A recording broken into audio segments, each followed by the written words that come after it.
I want happy teammates. I want people that enjoy coming to work, even if it's a sucky situation. If they say that they enjoy being in the attic and it's 145 degrees, they're liars. Because I know people pay for some hot yoga because there's a place that we work on that we have to work stuff. But nobody's going to get in the attic and play in insulation while they're sweating and say that that's the reason why they came to work. It could be. Uh-huh.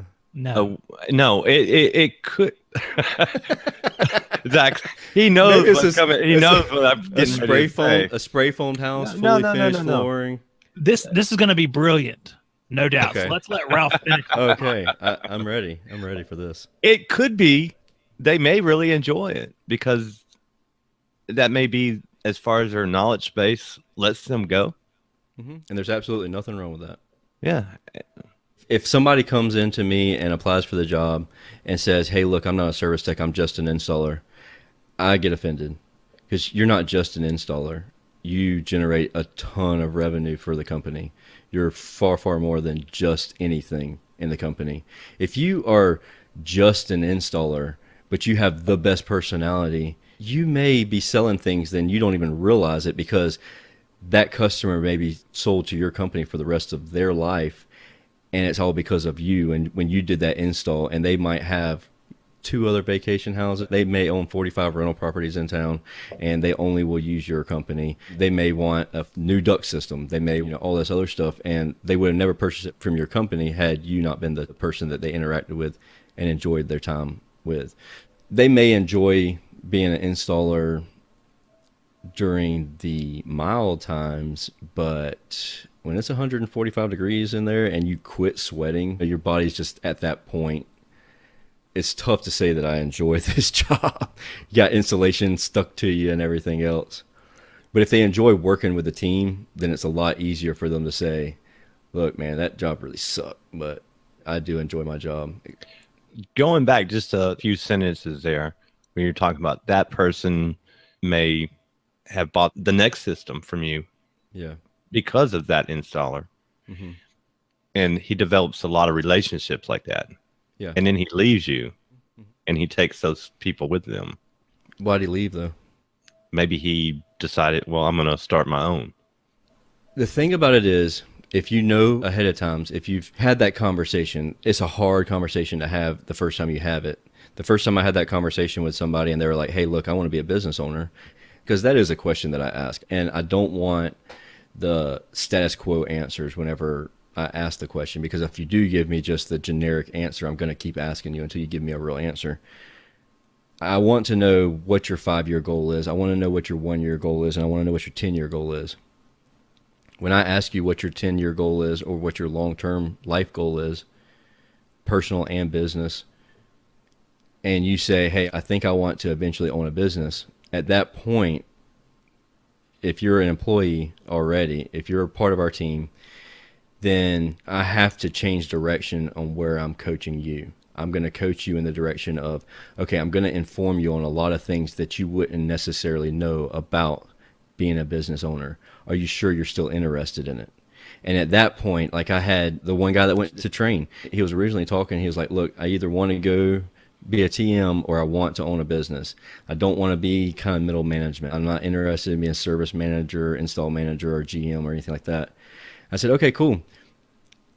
I laid it all out there. Like, I just, not diarrhea of the mouth, but anytime anything happened, I kind of just was like, okay, well, this is what we're doing in this situation, and this is how we're doing this. And he's like, after about a month or two of that, he was like, nope, don't want to be an owner. I want to be a TM. I want to go do outside sales. Business owner, that's not going to happen for me. He's like, the things you do that just wash off your back like nothing ever happened would probably send me into some sort of hysteria. I would just have a anxiety attack over things that don't even affect you the slightest. Well, it's not because they don't affect me. I just know how to handle that situation just on the experience. So not to jump off in a tangent and then chase that rabbit down that hole over there, but if that installer wanted to be a business owner, I would hope that we'd had that conversation before then.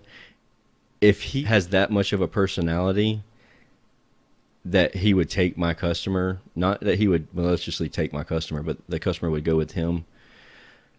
Kudos to him. I'm glad that he's on my team right now. My goal is to keep him on my team. If he wants to do the business side of things, then I'll teach him the business side of things. A lot of times, as soon as you start getting into it, the guys don't know what all's involved. And that's the whole reason behind the Service Business Mastery podcast, is people don't know what's involved in being a business owner. When we get into those deep conversations, then they're like, holy cow, I had no idea that you had to do this, this, and this. And we haven't even gotten into now you got to pay for taxes. Wait a minute, you have to pay all these taxes, even though I pay taxes on my paycheck, you have to pay the tax on my pay too? Like, you pay taxes, I pay taxes, the same thing. Like, well, that don't make any sense. Like, welcome to America. That's part of that $45 an hour. Technicians that don't really know the backside of things, you tell them that, and then they're like, nope, you're a liar. Yeah. Look it up. That's what Google's for. I remember seeing the workman's comp information for my father's business. I was like, no, thank you. It was like 9 guys. It's like tens of thousands of dollars. It's like, how is this even possible? Are we even making enough money to pay the workman's comp? You have to monitor the entire day for each individual to make sure that you're making enough money so that those big bills don't sneak up on you. You start paying $100,000 for workman's comp insurance, and then you get audited by the insurance company at the year, and then they're like, oh no, you were short $50,000. Write us a check for $50,000. That's for last year, and we didn't have any claims. So why can't it be a wash? Like, why do I have to pay you now? And you know what happens if you don't write that check? What? You get blackballed by all insurance companies. It's not like you can drop that insurance and go to another one. No. Yep. Hang it up. Yep. And then you have a claim. You're on your 4-year mark. They say, okay, no accidents, no workman's comp claims for 4 years. Your rates are going to go down by 20%. Awesome. We haven't had any claims. 3 weeks after your 4-year mark, your rates just went down on your first bill, and then somebody has a workman's comp claim. Rates shoot right back up. You can't shoot your prices right back up to 20% if you discounted them down 20% during that time. Those small factors people don't really take into consideration before becoming a business owner. Yeah, then you fire that guy and he sues you. Well, you can't fire him, but that's right. He doesn't have to sue. That is the problem. All the risk, all the responsibility. Yeah. And they can't turn their phone off at 5 o'clock or 7 o'clock like Ralph when he gets off work. He's a late man. Well, there's no cell signal at the casino. There is. Is that why he goes there? You called me there before. I've had fun conversation with Ralph on the way to casino, and here's how it goes. Hey, man, how's it going? Reception's bad here. Actually, Tersh, you're wrong. My phone is going to have to stay on after 6 o'clock. Oh, really? Yeah, because I'm going to have contractors, no offense, Yeah. who are some of the biggest babies in the world. They need a babysitter, too. Mm-hmm. They all complain about the employees, but... Yep. They were once employees, a lot of them. Yep. The exact opposite, because I don't like when my TMs call me. I don't want them calling me. Send me a text and say, hey, I'm thinking about you. Good. I'll send you I'm good. Our biggest company here does not want to even be bothered. I don't. Don't bother. Send me an email. Don't do your monthly visits. You could just check me off on your list. If your boss asks, I'll tell him you checked on me. Yeah. Seriously, I'm going to keep buying from you. We have a great relationship. You haven't done anything to screw it up, so. One of the older sales guys, he's been there for a long time. I said, how come you don't go see your customers? He goes and sees one, and it's just to go up there and talk about hunting. He said, I don't need to go see my people. Right. They don't want me to come see them. They don't have time. Being busy is a curse. You want to be profitable rather than busy. Having people come into your office is a busy work. That's not profitable work. It's profitable for them. It's not profitable for me. Not unless they're giving me something that's going to revolutionize the industry. I love having the relationships. Now, don't get me wrong. I'll go to the supply house and hang out if I have a few minutes. I do it all the time. I'll go to the supply house, and at that time, usually my TM or my parts manager, he'll swoop me up and say, hey, let's go to lunch. You just go for the free lunch. Well, more often than not, I'm typically dropping in on my way to go to a lunch meeting or something like that, because I do so much networking at lunchtime I'll go to lots of lunchtime networking events, and I'll just swoop in there on my way to those events. Yeah, free food is cool. Free food's great. Let's go to all-you-can-eat buffets. That's why I was a business owner. Yep. We have free food on Thursdays, every Thursday. Oh, man. If it wasn't a 6-hour drive, I would be there every Thursday, too. United here does Wiener Wednesdays. So Yeah, they do it next door to us, too. It's chili dogs and chili dogs. you could hit them up on Wednesday, hit y'all up on Thursday. I mean, where's the Ari Michaels? Let them do Monday. Taco Tuesday, Ari Michael. Taco Tuesday. I don't think our Ari Michael does anything. No, Carrier's got to be Taco Tuesday because they moved to Mexico. Oh, that's good. Very symbolic. Yeah. Hey, they're still in Tennessee. The outdoor unit is. Yeah, I went to Tennessee for a trains thing. There's a train plant right down the street from us in Vidalia. Well, I've seen it written on the box. Vidalia, Georgia. Yep. That's how we pronounce it, too. Vidalia. Might get a couple onions in there with it. Yeah. I swear it's hot today, I declare. And we're from the South. That's the deep South. The only people I've ever heard talk like that are people who are impersonating somebody from the South. No, That's really what it is. go to Old Town Buckhead, Old Money Buckhead. Oh yeah, They do talk like that. Yeah, I could see that. There's lots of tourist walkers, the walking guides in Savannah, and they'll talk that way. I think it's just for They're just putting it on. they're putting it on for the people. That right there is where Forrest Gump's at. Yeah, yeah, Like going on a New York tour. How you guys doing? Come along with me. yeah. The Is this old how y'all money, sound? yeah. The old money really people does. here in Buckhead, they really do talk like that, though. That's where Ralph lives. Buckhead. No. Isn't that where Gone with the Wind was filmed? Yeah, yeah, yep. That's what I used to call one of the employees at my dad's place. It wasn't Buckhead, but it was pretty close to that. Oh yeah. I'm just kidding. Oh, gosh. Yeah, Oh. we agreed. We're near the end of the podcast now. So I have a little bit. I'm not going to call it the lightning round. I'm not going to do it to Ralph this time. I'm going to do it to Tersh. Good, These are a good. few questions here that I want you to answer. And they're not like Ralph's question where I ask you what the inverter board over temperature limit is. Well, answer that one. Hey, I was within a degree. He was within a degree. He had a degree of accuracy that was very high. That's a pretty good guess. But if you don't want, you can just 189. go pass. You can say pass if you don't want. First question. Do you allow your service techs to urinate into bottles in the van? Ooh, only lemon lime Gatorade bottles. I like that. I was going to say Sundrop, but that's fine too. And leave them in the van for someone to find. That's good. Yes.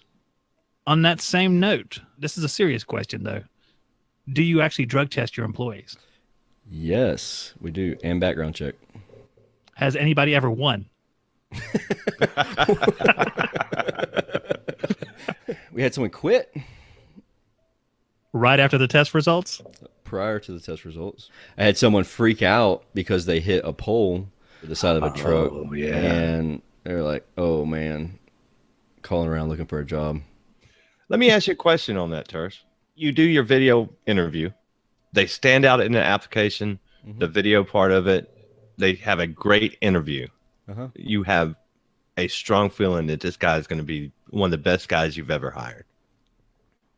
He goes, takes his drug test, and he fails it. Ooh. Do you hire the guy and say what he does on his own time is his business? What does he fail it by? What? Just marijuana. So Just it's not marijuana. like I mean, I'm not talking about heroin or crack or anything crack like cocaine that. or nothing. Yeah, like that. yeah. It's smack and hash combined. Smacking hash. Some boom, some pap, some smack and hash. No, it's a serious question because there's a lot I- of guys out there that I know Yeah. smoke pot and they're really, really good techs. I don't care either way. You don't care. Honestly, that doesn't matter to me one way or the other. If you smoke or not, don't smoke on the job site. That's not my thing. We get an insurance break if you drug test. So Do you have to disclose the results or just do it? I don't know. Because they might just say, hey, you're drug testing. Great. I Not don't ask for think, the result. I don't think that we've ever actually turned them in. You probably have to just keep record of it, and they may randomly audit you. So Interesting. I don't know that answer. Now, for all you Tersh employees, Don't be going out and buying a dime back tonight. Reach You don't for your care. duties. You don't care. That's right, guys. Light up your joints, but stop short of snort up some cocaine. There you go. The way I feel about it is never done drugs before ever. So I don't really know the effects of drugs on someone. I do know the effects of alcohol on people and the effects the next day of someone with a hangover, or even were drinking 2 hours prior to getting to work because they just never went to sleep. I do know those effects, and those are not good. I've been told that the effects of marijuana are preferred over alcohol. I don't know. I'm not an expert in that industry. Common consensus is they would rather have somebody that failed a drug test for marijuana versus being drunk on the job. Well, yeah, but I'm not talking about smoking on the job. I'm just talking about on the weekend or after 7 o'clock at night when they get home. I truly feel that everybody does what they do on their own time as long as it doesn't affect the company in a whole. Even if you go out and you're drinking and driving, that affects people as a whole, even though you're not doing it on company time in a company vehicle. You go out and like get into a fight on a golf course and just beat somebody to almost death, and they know that like you're wearing a company shirt, or they know that you're with the company or whatever, you're not on company time, you've affected the outlook. You've represented that company. Yeah. Yeah. And the pride that people have in being part of the whole team is very important. So if it affects the company, if it affects other people in the company, because affecting the company is whatever, it's just a name of a company, but what you're affecting is the other people's livelihoods in that company. So we file bankruptcy because you did something stupid. You didn't just hurt me, you didn't hurt my family, you hurt all 15 team members that you have on the company. You hurt their families also. So it's more than just me caring if you did drugs or not. It's ultimately whether or not you care about other people's families or other people in general. Didn't know you was going to get that kind of answer, did you, Zach? That makes sense. Well, when I think about the guys on the golf course, 3 guys go out to a golf course. One guy has a TriStar shirt on. Mm-hmm. He beats the living mess out of the other guy. He's left for dead. Mm-hmm. And that third guy turns to him and looks at him and says, "You're wearing a TriStar shirt, right?" He says, "Yeah." And he goes, "How much is Freon?" So it could be good for the business. Could be. Could be an intimidation factor.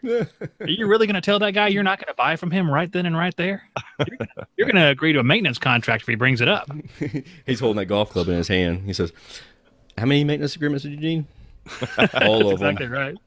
Have you checked your igniter this year? Yeah, pal, whatever. Okay. Yeah, I have a heat pump, but yeah, just go get it. Do it. Oh, that's right. This is Savannah. Have you checked your heat strips this year? Yeah. All right. Number 3. Let's see. I don't even know where to go from there. The third one was just a straight up question. How many guys have you had to fire over your tenure as a business owner? I have only fired 2 people, and I regretted it both times because as a business owner, you feel like you failed that you didn't hire correctly to start with. You're just a nice guy, Tersh. You're blaming it on yourself. This guy, he got drunk and wrecked my van into a group of orphans, but I should have never hired him. Well, I shouldn't have. I mean, seriously, the buck stops here. I don't know. It's weird. Maybe that's why people think that me asking for video applications is so weird. I just kind of think outside the box. I feel differently than quote unquote the common business owner that you see out there. And I feel like if you're going to be successful, if your desire to scale your company, you have to think outside the box. And that's my goal. I want to scale my business. So for me to blame everybody else, I'm not going to hire anybody good. Nobody wants to work for somebody that blames them for every little mistake that happens. I agree with that. Being a leader indicates you're not going to do that. That's my goal. I want to be somebody's leader, not their boss. So as a leader, don't take this the wrong way. Brace yourself. Micromanaging. Don't do it. Okay. What you were talking about makes me think, well, how much micromanaging does he do? Not at all. I know what you're doing.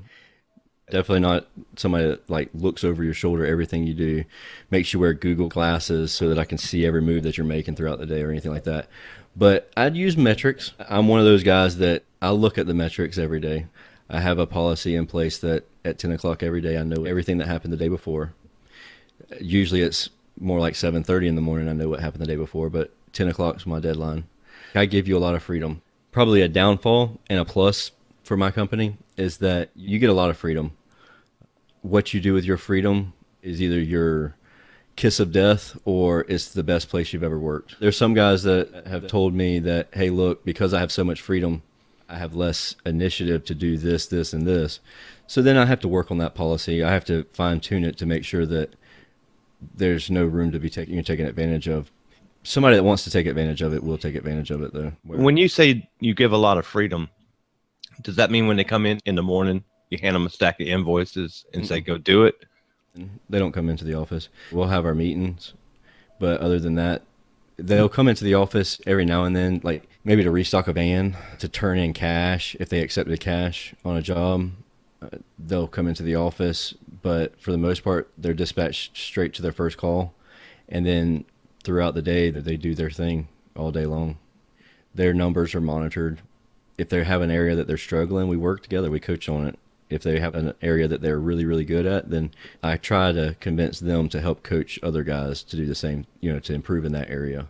I don't force anybody to be anybody's trainer because you're not getting paid to be somebody's trainer. You're there to do your job. If I forced you to train this guy to do what you're doing, you may assume that I'm doing that so that they'll take your job. Because somebody might have a great personality, but they don't know anything about a walk-in cooler.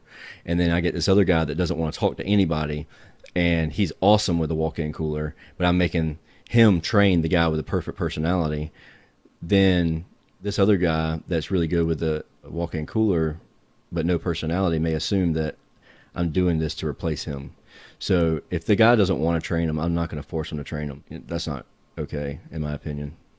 I like that because I worked with a guy one time I just could not stand. Just could not. We didn't mesh. We was like oil and water.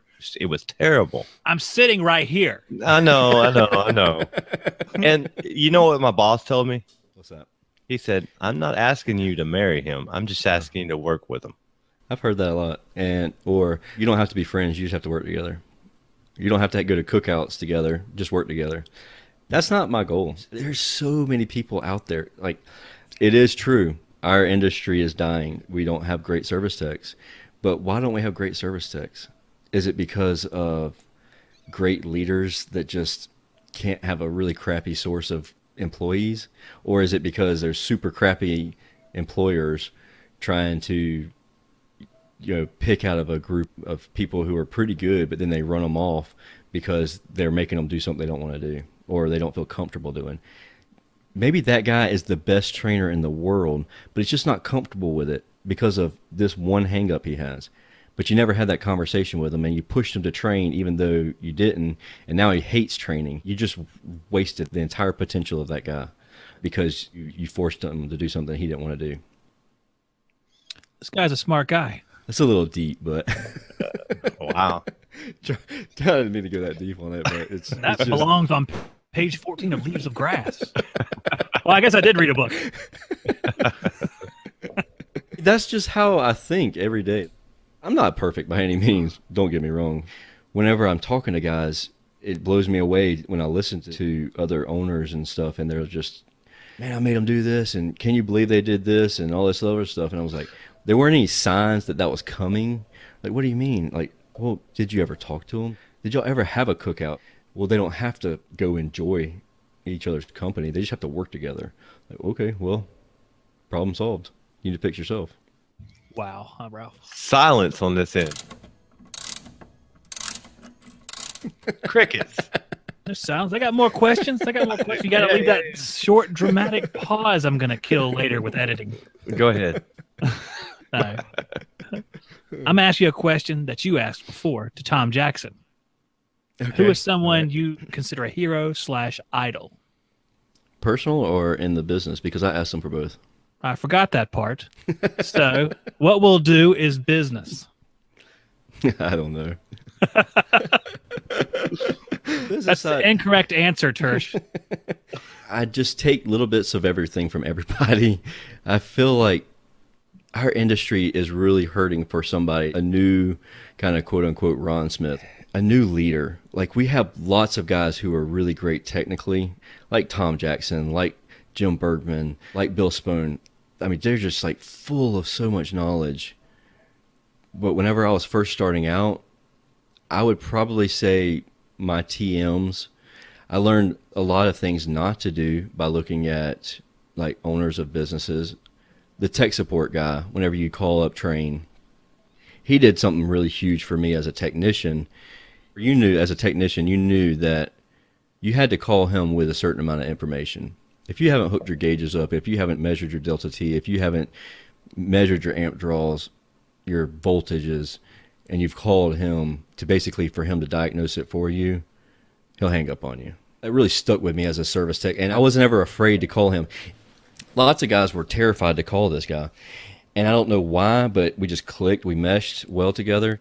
One time I called him, and I was like, look, I'm sorry to bother you, but I really have a question. He stopped me, and he said, look, you're not bothering me. This is what I get paid to do. As long as you have a true problem, and I'm not diagnosing the system for you, you're coming to me with good information, then I'm all for. I love trying to figure out stuff over the phone, but just don't come to me, hey, I'm climbing up on the roof, and what are the typical problems with this kind of system, that kind of stuff. That guy really inspired me starting off in the industry. But the thing about it is there's a lot of things that I don't do inside the industry. As you can tell, I don't look for advice with other industry leaders. I look for advice from people outside of our industry. That's probably why I think so differently about our industry than other quote-unquote business owners. Michael Gerber was a big inspiration for me. Dave Ramsey on how he operates businesses is a big thing to me. Each employee is treated like their own little mini company. And so you're responsible for how well your mini company does within your business. So you have lots of small businesses working inside of one large business.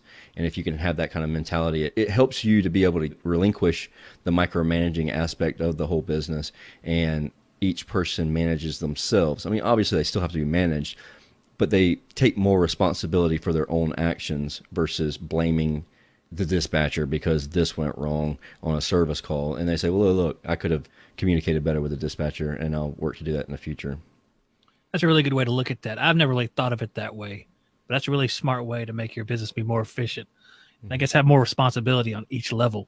Everybody's being responsible for their own things. And sometimes you'll find that two people will take responsibility for the same mistake.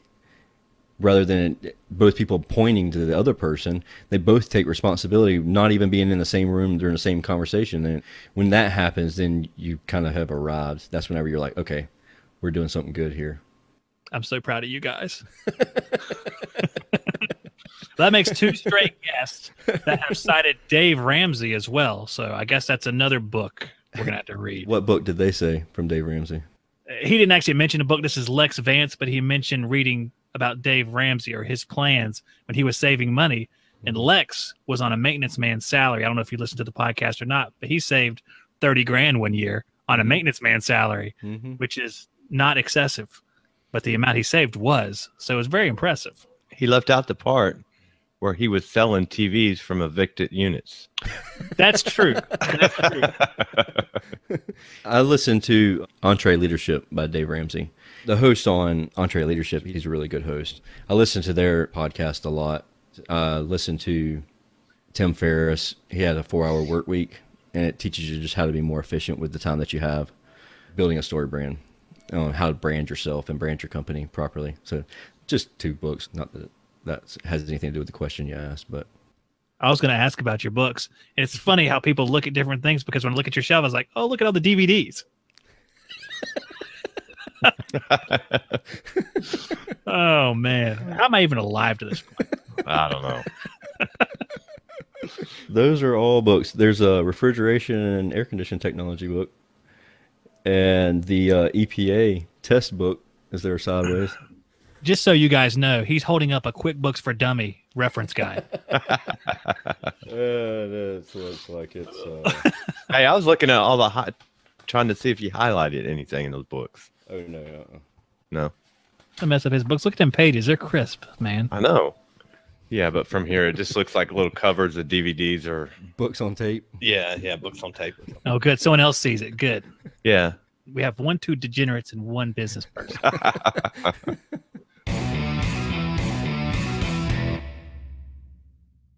So what about the personal life? I mean, I could go the cliche route of. Well, I'd like to thank my mom and dad, wife and mom and my dad. mom and dad. Yeah. Here's your That's Academy Award. All right, let's hear the real one. All right, wait. I'll ask it another way. Okay. If you could have lunch with anybody, alive or dead, who would it be? I mean, my kids and my wife. I mean, Well, I somebody thought we that- weren't going to do the cliche one. Yeah. gonna do the cliche. Somebody that you wouldn't ordinarily have lunch with. Gandhi. honestly, right now, at this exact point in my life, it would be any of the guys in our network, Brian or any of y'all guys, because we all share so much different knowledge that we can, with our brains pulled together, there's an abundance of information. If it's right now in my life, it's definitely any of the guys in the Blue Collar Roots Network or all of us. Man, I'm pretty honored for that. What about you? Yeah, the same way he looks at us when we're talking about the Bosch guy is the way we look at him when we're talking Exactly. about business. Yeah. See, the thing about it is a lot of the stuff y'all are talking about, like the inverter technology. Like, I have gone to the classes, I'm certified with it, but a lot of that stuff y'all are talking, it's like phew, way over my head. I know that I have a 38 SEER mini split train unit, but other than that, I don't know inverter nothing. Like, I couldn't service that unit. I'd have to have one of my guys come do it. Yeah, Zach and I share a passion for that kind of stuff. It's obvious too. I mean, just listen. It's a scale, though. There's deficiencies in other areas. Yeah. We excel in one thing and suck at others. I think that's all of us. We just have to figure Yeah. out that little Where you excel at. balance. Yeah. I used to play Nintendo games when I was a kid, and they'd give you characters to play, and they'd give them number values for their attributes. Like his strength is 10, but his thinking is 2. You know, Ralph and I, we have like a technical ability of like 8 or 7, to be honest, and our business ability is a 2.4 or 1.9, and then you're the opposite. Yeah. So it's interesting how everything stacks up. This is how I think, by the way. So Yeah, I can do technical stuff. Like, if you gave me like a PT chart, I'm good. I could figure all that stuff out. I have an engineering mindset as far as that side goes, but retaining that knowledge, just drop it on a dime. Somebody ask a question about technical stuff, and like, nope. If you ask me to do a heat load calc on a house, you know, that's easy. I don't use your formula, which is a lot easier than the way I do it, but I could figure that stuff out. But it's just, you can tell how much more knowledge you have whenever y'all just answer it so quick, and how much more experience y'all have, how quick you answer that question. And the percentage of accuracy. we're at 75%. Solid 75. I did that test on the boss the other day. I think I got 3 right. You did Out get of- 3 right. 8 out of, well, let's not go there. Yeah, but they were the important ones, though. It's like taking the SATs. They're weighted questions. So we took Yeah. the important 3, the not so important 7. We just did away I with didn't those. care about So the you size. basically got 100. Yeah. Yeah, you did great. I mean, you got the good ones. Don't point your torch at a valve. Or at the mold. You might catch the house on fire. Yeah, don't hold the torch off the side while you're answering somebody talking to you. Didn't you just fix a house that caught on fire? Because Yeah, and that's exactly what happened. The guy, as he was brazen, he just turned his torch towards the mulch. He didn't hold it there. He just turned it. And the mulch just smoldered. How many times have you gone into a closet where the air handlers hung on the wall? I don't know if y'all have very many of those. We have a lot of those wall hung AC units. Well, Yeah. Train has it now, or Ameristar has it, and so we'll go back and replace them with those, and then you'll see these like black streaks across the white, like just barely. Yep. And that's what happened on that mulch. He just barely raked it. And We had a 3rd floor, I believe, apartment flood in that exact situation. There was a sprinkler head right above his head in the closet as he was brazing, and it flooded the 2 floors below it, the entire floor. We're going to have a guy buying a Zoom lock because he flooded 2 apartments. Exactly what you said. That's what I told him. I was like, look, we Zoom lock. This was 4 years ago, though. You still need one, though. The Milwaukee, the ProPress was out at that time, but they didn't have any AC fittings for it. And we have a ProPress for the plumbing division. And so we were like calling around frantically trying to find something to work with it. out before ZoomLock was out, or it was still priced incredibly high or something. I don't remember. Well, now it's out, and all you got to do is go catch the ZoomLock Roadshow. Hey, good. We don't have to make the ad this time. All right. That's a steal. I mean, that really is a steal. It really is. I was gonna do $350 all day long. Yeah, and now you can get it for $300. That's a steal. yeah. If you see the ZoomLock Roadshow, Where is it? it'll be in Canton, Georgia, on the 7th, I think. And the reason they're coming on that day is because we always have free lunch on Thursday. Oh man, your lunches must be good. Oh, they are, man. We'll have Mexican one week. We'll have pizza next week. We'll have, when Hillary lost, we had ribeyes. God. For Okay, real. For real. Hey, the ZoomLock Roadshow will be at the Ferguson at 3231 Oak Cliff Industrial Street, Atlanta on the 5th of December. Yep.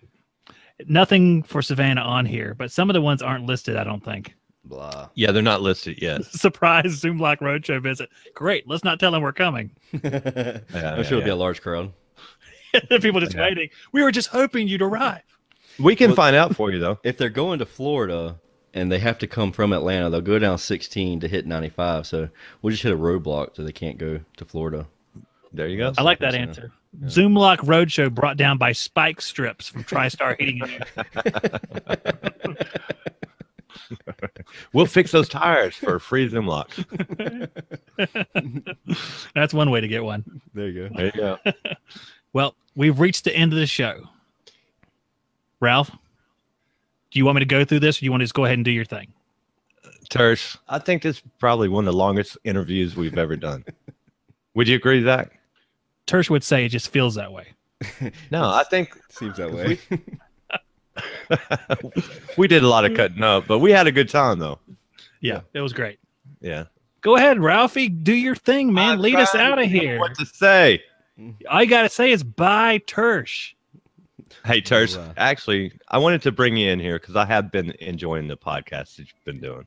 If YouTube and the podcast have been around since when I first started, I'd be a lot better tech and business guy. And I hope the guys have picked something up. And if not, hey, go listen to Tersh's podcast. Feel free to listen to us. Download it. Subscribe. Download it and subscribe. We like that. Somebody should probably say the name of the podcast. Someone should say the name. We have created 2 endings to this podcast. The first will be the less professional ending, and the second, the more professional. So first, let's go with the less professional. Tersh, why don't you do the honors? Say the name of your podcast. It's Hey.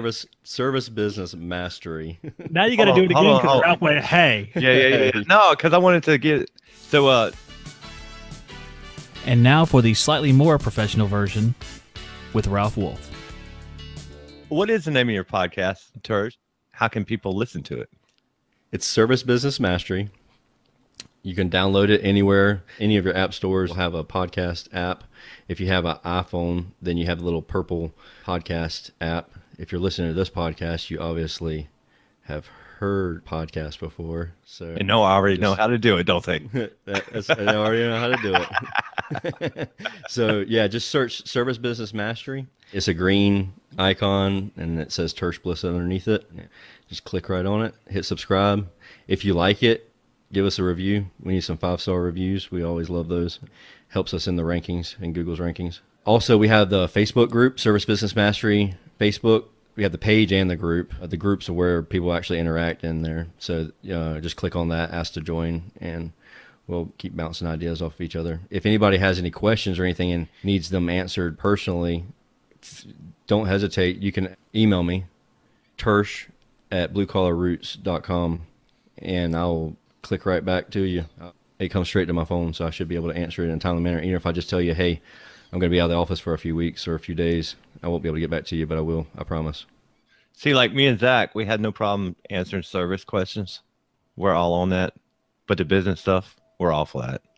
Defer. Oh, yeah. Ask anything you want. I'll make something up. No, I'm just kidding. That's what me and Zach do. With service You won't questions. know the difference. We just make it up. You guys need a quadrilateral marketing strategy. I'm going to do that, Tersh. I'll at least point you in a direction that I believe is the correct direction, even if I don't know the exact answer. Tersh doesn't want anybody to fail, even the competitors. I really don't. I would much rather for the competitors to be more profitable because then I could jack my prices up. So I'm just being. He's greedy, man. I am. I'm glad we did the podcast like this because most of the time people talk about business. It's a boring subject. Nobody wants to do it. But us laughing and cutting up, I think we had a good time. I appreciate it. I really enjoyed it. I thank y'all for inviting me onto your podcast. So with that, Tersh, I bid you farewell and adieu. If you like this video, please try out my podcast, HVAC Shop Talk, and the Tradesman Podcast. You can find these on Stitcher for Android, Podcast Addict for Android, or the podcast app for iPhone.